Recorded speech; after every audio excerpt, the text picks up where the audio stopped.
بسم الله الرحمن الرحيم. الحمد لله الذي أنزل على عبده الكتاب ولم يجعل له عوجا قيما لينذر بأسا شديدا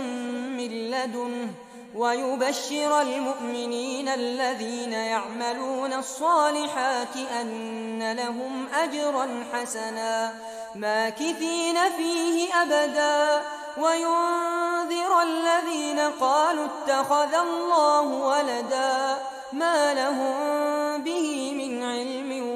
ولا لآبائهم كبرت كلمة